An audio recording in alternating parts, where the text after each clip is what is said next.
जय हिंद दोस्तों स्वागत है आप सभी का अपने चैनल मार्केट एकेडमी में।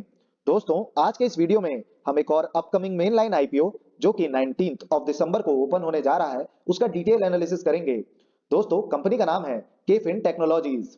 Friends, KFin technologies is incorporated in 2017 and KFin Technologies Limited is a leading technology-driven financial services platform, and the company provides services and solutions to asset managers and corporate issuers across asset classes in India, and provides several investor solutions including transaction origination and processing for mutual funds and private retirement schemes in Malaysia, Philippines and Hong Kong।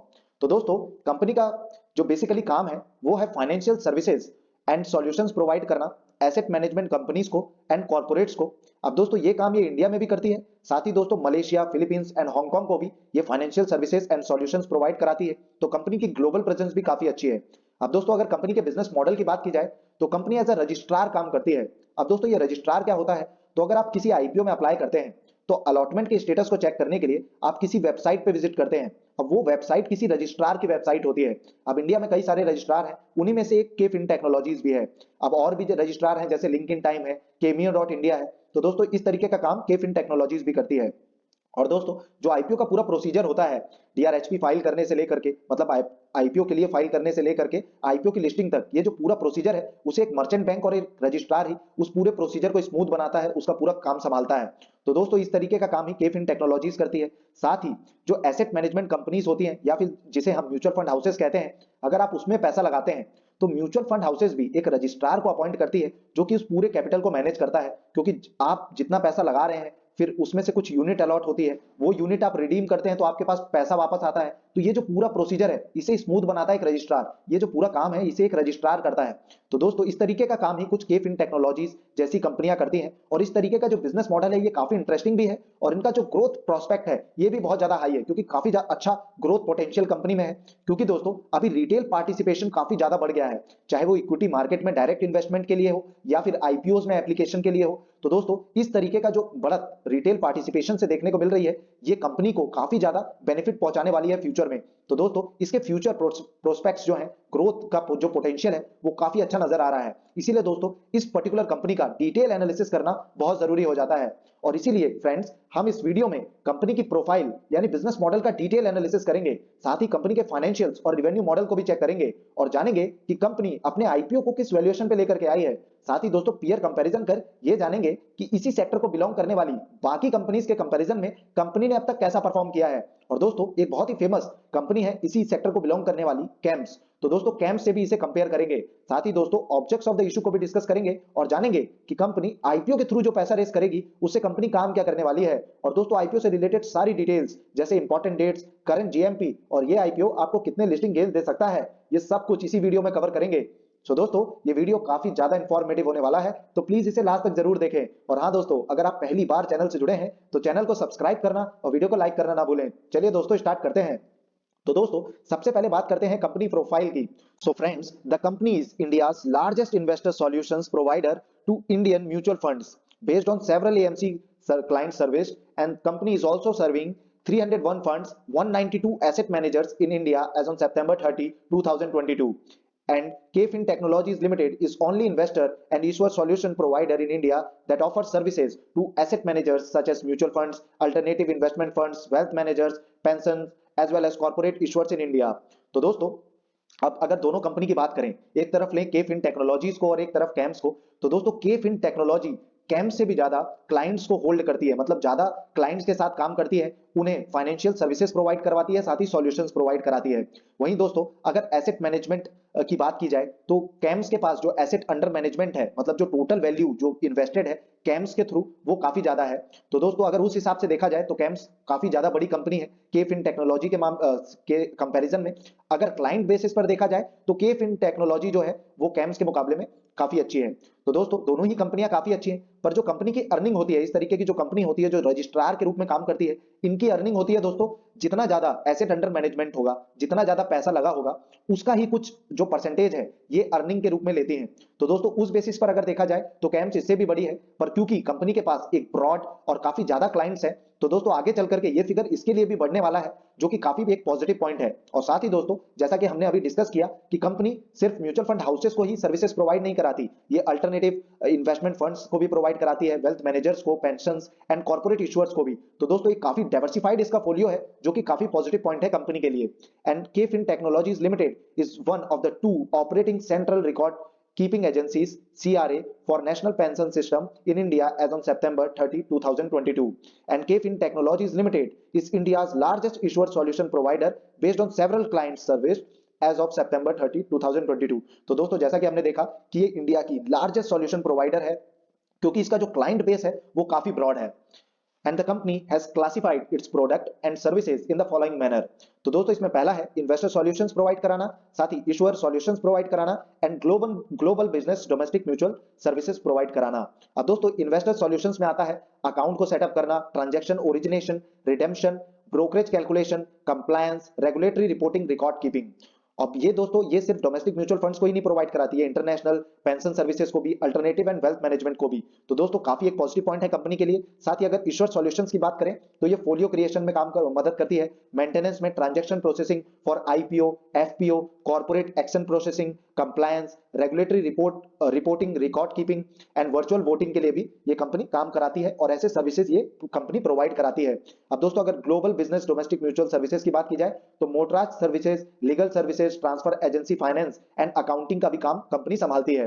And the company revenue from operation as on financial year 2022 was about 6395 million. तो दोस्तों काफी एक अच्छा amount है, काफी अच्छा revenue company अपने operations के थ्रू जनरेट कर रही है, जिसका डिटेल एनालिसिस हम आगे चल करके कंपनी के फाइनेंशियल्स में करेंगे।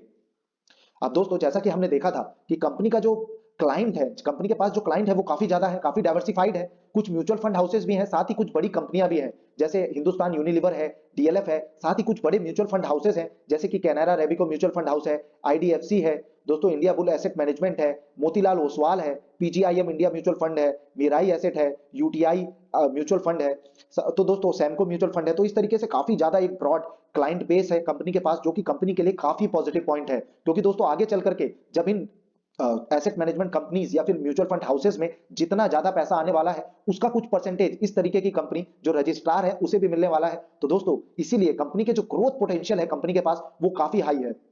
अब दोस्तों किसी कंपनी में हमें इन्वेस्ट करना है या नहीं करना है, किसी आईपीओ में हमें अप्लाई करना है या नहीं करना है, तो वो करने से पहले एक बहुत ही महत्वपूर्ण फैक्टर होता है जिसे चेक करना होता है, वो है कंपनी के फाइनेंशियल्स को चेक करना कि कंपनी फाइनेंशियली स्ट्रांग है कि नहीं। इसीलिए दोस्तों कंपनी के फाइनेंशियल्स को चेक कर लेते हैं। तो अगर हम टोटल एसेट्स की बात करें तो साल 2019 में टोटल एसेट्स 1021 करोड़ के थे, वहीं दोस्तों साल 2020 में ये था 868 करोड़ का, साल 2021 में फिगर था 922 करोड़ का, साल 2022 मार्च क्वार्टर तक ये था 1026 करोड़ का। तो दोस्तों इसमें तो थोड़ा अप्स एंड डाउन्स देखने को मिले हैं टोटल एसेट्स में। वहीं अगर हम टोटल रेवेन्यू की बात करें तो 164 करोड़ था साल 2019 में, 455 करोड़ था साल 2020 में, 486 करोड़ था साल 2021 में, 293 करोड़ था साल 2021 के सितंबर के क्वार्टर में, और वहीं दोस्तों साल 2022 में ये 645 करोड़ का है, और 353 करोड़ ये अब तक जनरेट कर चुकी है सितंबर क्वार्टर तक साल 2022 में। तो दोस्तों अगर टोटल रिवेन्यू की बात की जाए तो कंसेक्यूटिव ग्रोथ कंपनी के टोटल रिवेन्यू में नजर आ रहा है। वहीं अगर टोटल प्रॉफिट आफ्टर टैक्स की बात करें तो ये 8.96 करोड़ का था साल 2019 में, और साल 2020 में फिगर था 4.52 करोड़ का। साल 2021 में दोस्तों ये फिगर नेगेटिव में था, -64.51 करोड़ का था। तो ये थोड़ा सा नेगेटिव है, क्योंकि दोस्तों काफी एक ज्यादा फॉल कंपनी के प्रॉफिट्स में साल 2021 में नजर आया, पर ये पेंडेमिक का भी दोस्तों पीक का टाइम था, तो ये भी एक रीजन हो सकता है। वहीं अगर साल 2021 सितंबर क्वार्टर की बात की जाए तो 67.8 करोड़ का प्रॉफिट कंपनी ने अर्न किया था। वहीं साल 2022 मार्च क्वार्टर की बात की जाए तो ये 148 करोड़ का प्रॉफिट कंपनी ने जनरेट किया था, और वहीं सितंबर क्वार्टर साल 2022 तक ये फिगर है 85 करोड़ का। तो दोस्तों कंपनी भी एक प्रॉफिटेबल कंपनी है, रिवेन्यू और प्रॉफिट कंपनी जनरेट कर रही है, काफी एक पॉजिटिव कंपनी के फाइनेंशियल्स निकल करके आ रहे हैं। पर इसमें अब तक का सिर्फ एक ही सेटबैक था, साल 2021 में कंपनी के जो प्रॉफिट्स थे वो नेगेटिव में थे। वहीं अगर टोटल नेट वर्थ की बात की जाए तो ये 519 करोड़ से बढ़ करके 736 करोड़ की हो गई है, तो ये भी काफी एक पॉजिटिव पॉइंट है। वहीं अगर टोटल बोरोइंग की बात की जाए तो साल 2019 में कंपनी के पास जो डेट या बोरोइंग थी वो थी 406 करोड़ की, जो कि कंपनी ने लगातार घटाई है, और अब ये बोरोइंग्स है 126 करोड़ की। तो दोस्तों ये काफी पॉजिटिव पॉइंट है कि कंपनी फोकस्ड है अपने फाइनेंशियल्स को और ज्यादा स्ट्रॉन्ग करने के लिए, कंपनी ने अपना डेट कम किया है, वहीं कंपनी के रिवेन्यू और प्रॉफिट्स में ग्रोथ नजर आ रही है। अब दोस्तों अगर वैल्यूएशन और मार्जिन की बात करें तो अर्निंग पर शेयर कंपनी का 9.36 का निकल करके आ रहा है। वहीं पी रेशियो 37 से 39 के अप्रॉक्स है। इसे हम पीयर कंपैरिजन में और डिटेल में एनालाइज करेंगे। साथ ही दोस्तों रिटर्न ऑन नेट वर्थ 29 का है, नेफ 38 का है, एबिटा काफी अच्छा है 45 का है and debt to equity almost negligible है। अब दोस्तों अगर इसी की एक और पीयर कंपनी की हम बात करें जो कि कैम्स है, जिसका मार्केट कैपिटलाइजेशन 10,000 करोड़ से ज्यादा का है, तो उसके अगर हम प्राइस टू अर्निंग रेशियो की बात करें तो वो भी 39.2 का है। और ये कंपनी जो अपने आईपीओ को लेकर के आई है जिस वैल्यूएशन पे, वो भी अप्रॉक्स है दोस्तों 37 टू 39 का। तो दोस्तों क्योंकि ये कंपनी कैम्स जो है उससे काफी ज्यादा बड़ी कंपनी है, तो अगर उस हिसाब से देखा जाए तो थोड़े से ओवर वैल्यूएशन पे कंपनी अपने आईपीओ को लेकर के आई है, पर बहुत ज्यादा ओवर वैल्यूएशन पे नहीं है, रीजनेबल भी इसे माना जा सकता है। पर दोस्तों अगर आरओसीई देखा जाए, आरओई देखा जाए, सेल्स और प्रॉफिट ग्रोथ देखा जाए तो कैम्स की काफी अच्छी है। तो उस हिसाब से अगर हम थोड़ा सा देखें तो अगर कंपनी थोड़ा सा इसे और मार्जिन देती तो एक अच्छे लिस्टिंग गेन्स के चांसेस इस कंपनी में नजर आते। पर दोस्तों फिर भी कंपनी के फाइनेंशियल स्ट्रॉन्ग नजर आ रहे हैं और कंपनी रीजनेबल वैल्यूएशन पे अपने आईपीओ को लेकर के आई है। वहीं दोस्तों अगर ऑब्जेक्ट्स ऑफ द इशू की बात करें तो यहीं पर जो जितने भी बड़े आईपीओ अभी आ रहे हैं फिलहाल मार्केट में, यहीं पर एक दिक्कत देखने को मिलती है कि जो मेनली पैसा है वो शेयर होल्डर्स के खाते में जा रहा है। कुछ भी ऑफर फॉर सेल बड़ी जो मेन लाइन आईपीओ है उनमें नजर नहीं आ रहा, और ऐसा ही कुछ इसमें भी नजर आ रहा है। The company will not receive any proceeds from offer and all such proceeds will go to promoter selling shareholders. अब दोस्तों अगर आईपीओ से रिलेटेड बाकी डिटेल्स की बात करें तो 19 ऑफ दिसंबर को आईपीओ ओपन होगा, 21 को इसकी क्लोजिंग होने वाली है। 10 रुपए पर शेयर का फेस वैल्यू रखी गई है। प्राइस बैंड दोस्तों 347 टू 366 का है। वहीं अगर लॉट साइज की बात करें तो 40 पर शेयर का रहने वाला है। इशू साइज दोस्तों 1500 करोड़ का ये आईपीओ है, जो कि पूरा का पूरा ऑफर फॉर सेल है, इसमें फ्रेश इशू कुछ भी नहीं है। Issue type book build issue IPO दोस्तों ये है। लिस्टिंग इसकी बीएसई और एनएसई दोनों में होने जा रही है। क्यूआईबीज का कोटा इसमें 75% का है और दोस्तों एनआईआईज के लिए 15% का कोटा रिजर्व किया गया है। वहीं दोस्तों रिटेल के लिए बहुत कम एक कोटा रिजर्व किया गया है, सिर्फ 10% का कोटा है। अब दोस्तों अगर टाइम टेबल की बात की जाए तो जैसा कि हमने देखा था कि 19 ऑफ दिसंबर को कंपनी का आईपीओ ओपन होगा, 21 को ये क्लोज होने वाला है। अलॉटमेंट की जानकारी आपको 26 को पता चलेगा। वहीं अगर आपको अलॉटमेंट नहीं होता तो 27 ऑफ दिसंबर को ये पैसे आपको रिफंड कर दिए जाएंगे, और अगर आपको अलॉटमेंट हो जाता है दोस्तों तो आपके शेयर्स आपके डीमेट अकाउंट में 28 ऑफ दिसंबर को क्रेडिट कर दिए जाएंगे। वहीं इसकी लिस्टिंग 29 ऑफ दिसंबर को रहने वाली है। अब दोस्तों अगर आप रिटेल कैटेगरी से एक लॉट के लिए यानी 40 शेयर्स के लिए एप्लीकेशन या बिडिंग इस इशू के लिए लगाना चाहते हैं तो आपको जो अमाउंट लगने वाला है वो है 14,640 रुपीज का। वहीं दोस्तों अगर आईपीओ प्रमोटर्स होल्डिंग की बात करें तो ये प्री इशू में 74.37% थी, जो कि घट करके पोस्ट इशू 71.74% की रहने वाली है। फिर भी ये डिसेंट एक। अब दोस्तों किसी भी आईपीओ में अप्लाई करने से पहले हमें एक और डेटा चेक करना होता है जो कि बहुत महत्वपूर्ण होता है, कि आईपीओ के जीएमपी को चेक करना, जिससे हमें डिमांड का भी आइडिया लगता है कि ग्रे मार्केट में कंपनी की कितनी डिमांड है, और दोस्तों लिस्टिंग गेन्स के भी आइडियाज लगते हैं। और इसीलिए दोस्तों जीएमपी को चेक करना बहुत जरूरी होता है। पर क्योंकि अभी आईपीओ के सब्सक्रिप्शन के लिए या फिर ओपन होने में काफी ज्यादा समय है, इसलिए ग्रे मार्केट में अभी कोई भी एक्टिविटी नजर नहीं आ रही है। पर दोस्तों हम जो इसमें फाइनल डिसीजन है वो ग्रे मार्केट को चेक करके, साथ ही सब्सक्रिप्शन स्टेटस को चेक करके लास्ट डे पर लेंगे based on the GMP and subscription status, और उससे हमें आइडिया लगेगा कि कंपनी कितने लिस्टिंग गेन्स भी दे सकती है। तो दोस्तों फाइनल डिसीजन तो हम लास्ट दिन लेंगे।